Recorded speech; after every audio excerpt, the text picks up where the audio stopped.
इस कहानी के लेखक हैं नीतीश कुमार।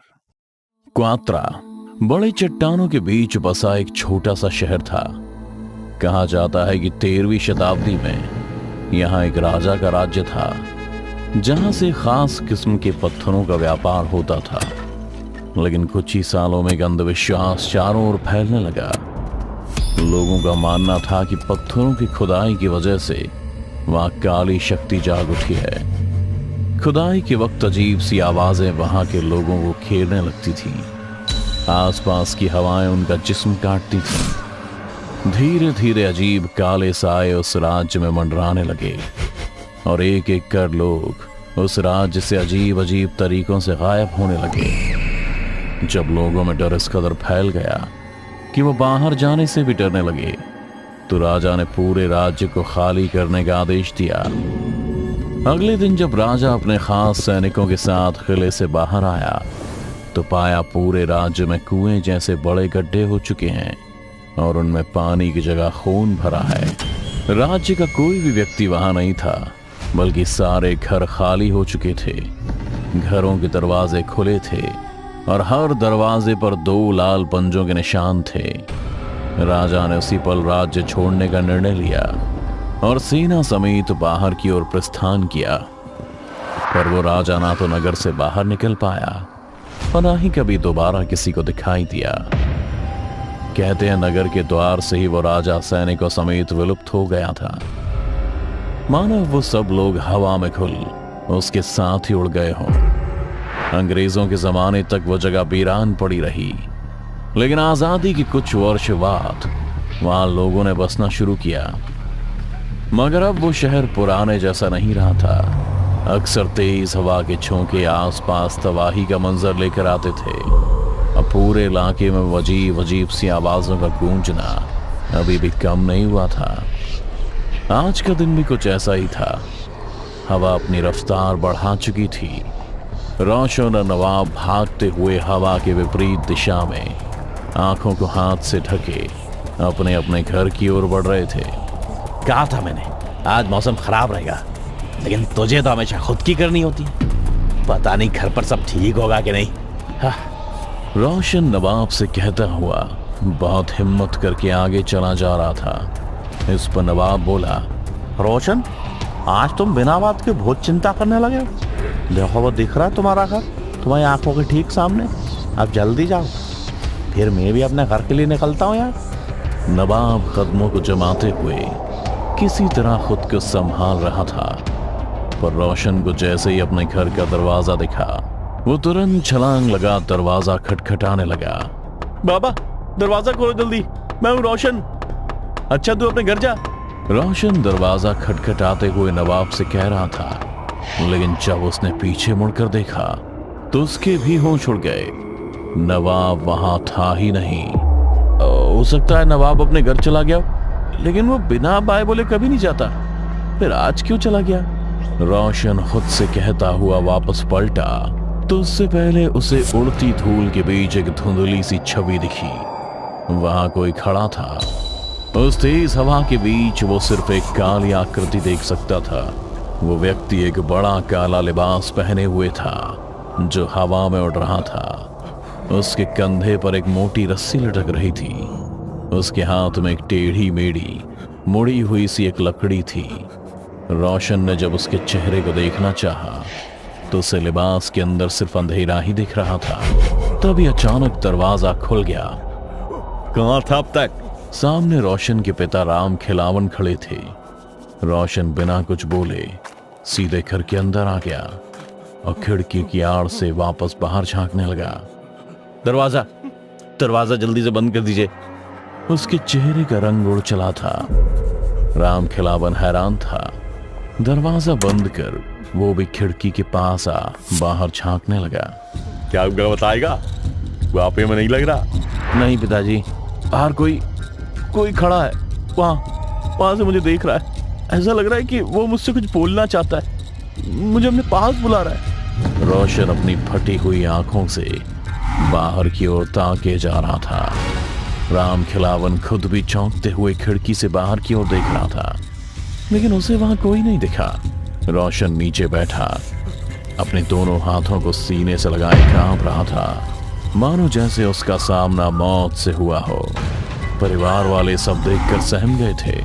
देर रात तक रोशन अपने कमरे में बैठा बस बड़बड़ाया जा रहा था। उसकी आवाज सबके कानों तक साफ साफ पहुंच रही थी। वो लोग उसे सुन तो पा रहे थे लेकिन समझ नहीं पा रहे थे। फिर सुबह 4 बजे के आसपास अचानक उसकी आवाज बंद हो गई। सबको लगा कि वह सो गया है, पर अगली सुबह जब उसके पिता ने उसे उठाना चाहा तो कई बार आवाज देने के बाद भी अंदर से रोशन की आवाज नहीं आई। तब कमरे का दरवाजा तोड़ा गया और सबने पाया कि अंदर कोई है ही नहीं। ऐसा कैसे हो सकता है? कमरा तो पूरी रात अंदर से बंद था। राम खिलावन चिंता में सबसे कह रहा था। उसने परेशानी में रोशन को बाहर खोजना भी शुरू कर दिया था, लेकिन रोशन का कहीं पता नहीं चला। थक हार कर वो पुलिस के पास गया। पुलिस ने जब पूछताछ की तो राम खिलावन ने बताया, वो कल अजीब सा बर्ताव कर रहा था। उसका कहना था बाहर कोई खड़ा से देख रहा है। देर रात भी वो कुछ बड़बड़ा रहा था। बहुत डरा सा लग रहा था वो। रोशन के लापता होने की खबर सुनकर नवाब भी पुलिस स्टेशन आ पहुंचा था। उसे मामले की पूरी जानकारी पहले से थी। पुलिस के पूछने पर नवाब बोला, सब तो ठीक था। कल शाम हम दोनों तेज हवा में फंस गए थे और फिर रोशन मेरी आंखों से ओझल हो गया। मुझे लगा अपने घर पहुंच गया होगा, इसलिए मैं अपने घर चला गया था। किसी को कुछ समझ नहीं आ रहा था। पूरे कस्बे में एक सनसनी फैल गई। हर कोई रोशन के रहस्यमयी तरीके से गायब हो जाने के कारण डरा हुआ था। रोशन को गायब हुए पूरे 3 दिन बीत चुके थे। पुलिस भी अपनी तफ्तीश में लगी हुई थी, मगर उनके हाथ एक सुराग तक नहीं लगा। नवाब अपने दोस्त के इस तरह से गायब हो जाने के सदमे में घर से बाहर ही नहीं निकल रहा था। उसके परिवार वाले भी उसकी हालत देख चिंता में थे। नवाब दिन रात बस अपने में रहता था। फिर एक रात उसकी बहन जरीन उसे रात का खाना देकर वापस लौटी थी कि उसे कमरे में जोर जोर से चिल्लाने की आवाज आने लगी। परिवार के सभी लोग तुरंत भागकर नवाब के कमरे में पहुंच गए। नवाब खिड़की से बाहर झांकता हुआ कांप रहा था, मानो जैसे उसे अपनी मौत दिख गई हो। वहाँ कोई खड़ा, कोई काला सा आया। नवाब चीखता हुआ सबसे कह रहा था, पर एक पल को भी उसका ध्यान खिड़की से हटा नहीं।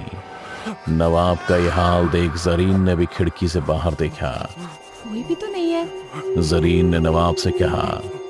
इस पर नवाब ने हकलाते हुए कहा, है ना, उसके हाथ में एक लकड़ी है और कंधे पर मोटी रस्सी लटकी है। डर के मारे नवाब की आंखें लाल हो चुकी थी। वो बदहवास सा बार बार बस यही बोले जा रहा था, मुझे घूर रहा, मुझे अपने पास बुला रहा, उसके चेहरे की जगह सिर्फ अंधेरा। जरीन, मेरी मुझे बचा लो प्लीज। मगर जरीन को जब कुछ दिख ही नहीं रहा था तो वो नवाब की मदद करती भी तो कैसे। थक कर जरीन अपने कमरे में चली गई, पर नवाब अभी भी बड़बड़ाता जा रहा था। फिर थक कर नवाब कब सो गया उसे पता ही नहीं चला। अगली सुबह जब जरीन उसके कमरे में गई तो उसकी चीख निकल गई। नवाब के पूरे कमरे में खून के छींटे पड़े थे। दीवार पर लाल रंग के पंजों के निशान थे। नवाब की गर्दन खिड़की के बीचों बीच फंसी थी और उसकी पीठ पर नाखूनों के निशान थे। उसका सिर धड़ से अलग हो बाहर की ओर लटका था। पुलिस ने जब उसके कमरे की तफ्तीश की तो उन्हें कागज पर सिर्फ सुसाइड लिखा मिला, जो नवाब का लिखा हुआ लग रहा था। लेकिन पुलिस अभी भी नवाब के कमरे में सुराग ढूंढने में लगी थी। सर, मरने से पहले कोई सिर्फ सुसाइड क्यों लिखेगा? आगे कुछ क्यों नहीं लिखा? हवलदार धनी राम ने अपने सीनियर अफसर वीरेन से कहा। इस पर वीरेन बोला, क्या पता इसके आगे कुछ लिखने का उसे मौका ही ना मिला हो, क्योंकि इसका दोस्त रोशन भी किसी काले साए का जिक्र करता हुआ गायब हुआ था। लेकिन इस काले साए का क्या राज है? पहले रोशन फिर नवाब। मरने से पहले दोनों का यही कहना था कि उन्हें कोई बाहर दिख रहा था। कोई तो है जो इन दोनों से जुड़ा है। वीरेन को कुछ भी समझ नहीं आ रहा था। हर कोई इस भयानक मौत को देख दहल सा गया था। काले साए की बात हवा की तरह पूरे शहर में फैल गई। हर कोई अब ये मानने लगा था कि कोई काली शक्ति है, वो जिस घर के बाहर दिखती है उस घर में किसी की मौत हो जाती है। नवाब की मौत के 3 दिन बाद वो साया फिर से किसी और घर के बाहर दिखा। इस बार जो व्यक्ति मरा वो देर रात चिल्लाते हुए उठ खड़ा हुआ था। उसका कहना था कि नींद में अचानक उसकी नजर खिड़की पर गई तो उसने देखा कोई खिड़की से अंदर की ओर झांक रहा है। अगले दिन भी वो व्यक्ति भी ठीक उसी तरह रहस्यमय तरीके से मरा मिला जैसे नवाब मिला था, और वहां से भी एक कागज बरामद हुआ जिस पर सिर्फ सुसाइड लिखा था। धीरे धीरे उस काले साए की वारदातें पूरे शहर में घटने लगी, और जिस भी घर के बाहर ये दिखता उस घर का कोई व्यक्ति गायब हो जाता या रहस्यमय तरीके से सुसाइड कर लेता। लोग उसे यम कहने लगे थे। कुछ लोगों का कहना था कि उन्होंने यम को पास की झील से आते हुए देखा था और उसी झील से वापस चट्टानों की ओर जाते हुए भी देखा था। जब पुलिस इस केस को सुलझाने में नाकामयाब रही तो उन्होंने इस केस को सीबीआई को सौंप दिया। हालांकि सीबीआई भी कुछ खास कमाल नहीं दिखा पाई, लेकिन लोगों के बीच संतुलन बनाने के लिए उन्होंने कुछ ऐसे लोगों को खड़ा कर दिया जिन्होंने सारे खून का इल्जाम अपने सर ले लिया और पूरे मामले को रफा दफा कर दिया गया। लेकिन लोग भले ही शांत हो गए हों, पर उनके सवाल आज भी जिंदा हैं।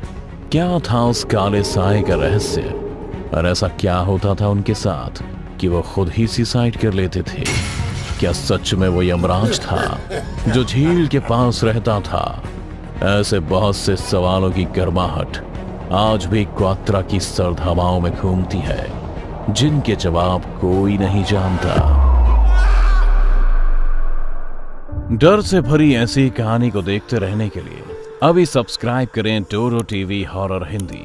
और अगर आप चाहते हैं कि आपकी भी डरावनी कहानी देखें दुनिया वाले, तो अभी भेजिए अपनी कहानी टोरो टीवी के मेल एड्रेस पर। हो सकता है अगली रूह कपा देने वाली कहानी आपकी हो।